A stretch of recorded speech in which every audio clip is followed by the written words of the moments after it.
মেথডে আজকে আমরা system of linear equation solve করব জ্যাকবি মেথডের দ্বারা। সো জ্যাকবি মেথডটা বোঝার জন্য আমরা একটা প্রবলেম সলভ করব। প্রবলেম সলভ করতে করতে আমরা সিস্টেমটা বুঝে নিব যে কিভাবে জ্যাকবি মেথডটা অ্যাপ্লাই করতে হয়। সো আমাদের এখানে তিনটা ইকুয়েশন দেওয়া আছে প্রবলেমে। এই তিনটা ইকুয়েশন থেকে আমরা এক্স ওয়াই জেড এর মান বের করতে হবে। এই তিনটাই হচ্ছে সিস্টেম অফ লিনিয়ার ইকুয়েশন। এই লিনিয়ার ইকুয়েশনের এক্স ওয়াই জেড এর মানটা নির্ণয় করতে হবে। সো প্রথমত আমাদের জ্যাকবি মেথডটাকে একটু বুঝি। জ্যাকবি মেথডটা হচ্ছে একটা ইটারেটিভ প্রসেস, ইটারেটিভ মেথড। সেই ইটারেটিভ মেথডে আমরা জানি যে কোনো দুইটা ইটারেশনের ভ্যালু যদি সেম হয় দেন আমরা ইটারেশনটা স্টপ করি। এই ক্ষেত্রে আমাদের একটা জিনিস খেয়াল রাখতে হবে যে আমাদের লিনিয়ার ইকুয়েশনগুলোর মধ্যে যে কোএফিশিয়েন্টগুলো আছে এক্স এর সাথে ওয়াই এর সাথে জেড এর সাথে, এই কোএফিশিয়েন্টগুলো যে কোনো একটা কোএফিশিয়েন্ট যাতে বাকি দুইটা কোএফিশিয়েন্টের যোগফলের থেকে বড় হয়। যদি এরকম হয় তাহলেই আমরা একমাত্র একটু শর্টেস্ট ওয়েতে ইটারেটিভ প্রসেসটা শেষ করতে পারবো। আদারওয়াইজ ইফিশিয়েন্ট ওয়েতে আমরা শেষ করতে পারবো না। দ্যাট মিন্স আমাদের কখন এন্ড হবে এই জিনিসটা একটু আনসার্টেন হয়ে যাবে। সো আমাদের যেই জিনিসটা খেয়াল রাখতে হবে যে কোন ইকুয়েশনের ক্ষেত্রে আমরা জ্যাকবি মেথডটা ইউজ করব, স্পেশালি সেই সকল ইকুয়েশনের ক্ষেত্রে যে ইকুয়েশনের মধ্যে আমাদের যে কোনো একটা কোএফিশিয়েন্ট বাকি দুইটা কোএফিশিয়েন্টের যোগফলের থেকে বড় থাকবে।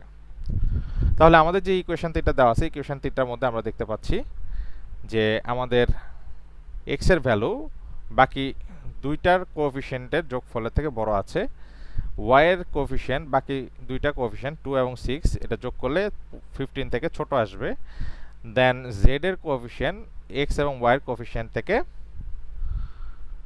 বড় আছে। সো এটা আমরা বলতেই পারি যে এখানে জ্যাকবি মেথডটা ইউজ করলে আমাদের মানটা খুব ইটারেটিভ প্রসেসটা খুব সহজেই আমরা পেয়ে যাব। সো এই প্রসিডিউর শেষে আমরা এই তিনটে ইকুয়েশন থেকে আমরা এক্স ওয়াই জেড এর জন্য তিনটা আলাদা আলাদা ইকুয়েশন জেনারেট করব। প্রথম ইকুয়েশন থেকে আমি এক্স কে রাখবো বিকজ এক্স এর মানটা বড় আছে। সো প্রথম ইকুয়েশনে যদি ওয়াই এর মানটা বড় থাকতো, দ্যাট মিন্স ওয়াই এর কোএফিশিয়েন্টটা বড় থাকতো, তাহলে ওয়াই এর মানটা নিতাম। সো সেই ক্ষেত্রে আমরা এক্স এরটা সিলেক্ট করেছি প্রথম ইকুয়েশনের ক্ষেত্রে, যেটা বড় থাকবে আমার। এটা এমন না যে প্রথম ইকুয়েশন থেকে এক্স নিতে হবে বা দ্বিতীয় ইকুয়েশন থেকে ওয়াই নিতে হবে, তৃতীয় ইকুয়েশন থেকে জেড নিতে হবে।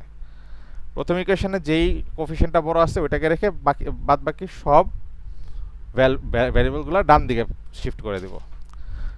সো এই কাজই করা হয়েছে এখানে, যে আমাদের এক্স কে রেখে 27x কে রেখে 85 মাইনাস 6y প্লাস জেড এই পাশে নিয়ে যাওয়া হয়েছে। তাহলে x ইজ ইকুয়াল টু কি পাই 1/27 85 minus 6y plus Z.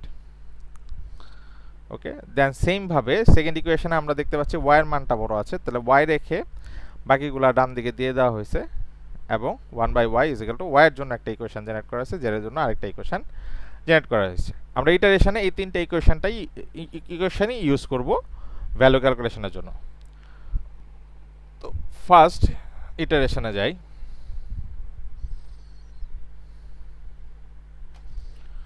So first ইটারেশনে আমরা দেখতে পাচ্ছি যে ইনিশিয়াল ভ্যালু হিসাবে আমাদের x not is equal to 0, y not equal to 0, z not is equal to 0 use করতে বলা হয়েছে। তাহলে আমাদের যে তিনটা ইকুয়েশন আমরা নিয়েছি, এই তিনটা ইকুয়েশনে যদি 0 বসাই তাহলে এই দুইটা ভ্যালু 0 হয়ে যায়, তার মানে 85/27 এটা হচ্ছে এক্স এর মান পাই। সেকেন্ড ইকুয়েশনের ক্ষেত্রে এক্স এবং জেড এই দুইটা 0 হয়ে যায়, তাহলে 72/15 পাই। থার্ড ইকুয়েশনের ক্ষেত্রে এক্স এবং ওয়াই এই দুইটা 0 হয়ে যাবে, দেন 110/54 পাই। তাহলে x1 y1 z1 এই ফার্স্ট ইটারেশন থেকে আমরা আবার তিনটা ভ্যালু পেয়ে যাব, x1 y1 এবং z1। ওকে, ফার্স্ট ইটারেশন শেষ। নাও সেকেন্ড ইটারেশনে আসি।